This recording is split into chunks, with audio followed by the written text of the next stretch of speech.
President Trump not backing down from his push to take over Greenland, citing security concerns and criticizing Denmark's inability to protect the Arctic territory. The president posting on Truth Social last night, NATO has been telling Denmark for 20 years that you have to get the Russian threat away from Greenland.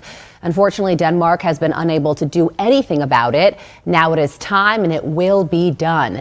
Joining me now is former NSC Chief of Staff under President Trump, Alex Gray. Alex, good morning. Great to see you. So the president is, of course, dead set on acquiring Greenland and even announcing tariffs on European countries. And those European countries are dead set against this, and they're going to be holding this emergency summit today over what the heck to do. So what happens next?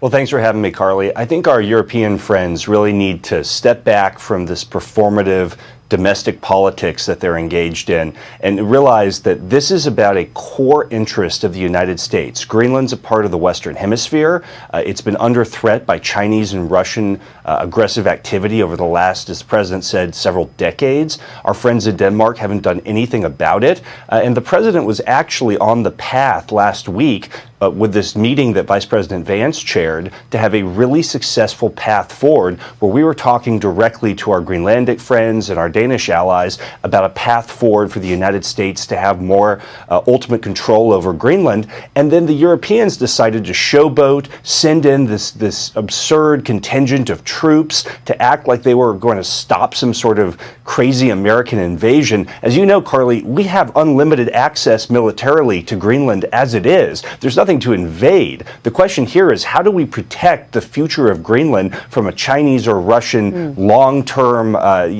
some sort of long-term Chinese or Russian influence operation? This is a very, very silly thing the Europeans are doing, and I hope they'll back down before they damage the relationship further. Well, Alex, on that contingent of troops, plus you mentioned Russia and China, Senator Tom Tillis, who's a Republican but has become a critic of President Trump, posted this on X saying this response to our own allies for sending a small number of troops to Greenland for training is bad for America, bad for American businesses, and bad for America's allies. It's great for Putin, Xi, and other adversaries who want to see NATO divided. The fact that a small handful of advisors are actively pushing for coercive action to seize territory of an ally is beyond stupid. It hurts the legacy of President Trump and undercuts all the work he has done to strengthen the NATO alliance over the years. So what's your response to the senator there, in particular him saying that dividing NATO is great for Russia and China?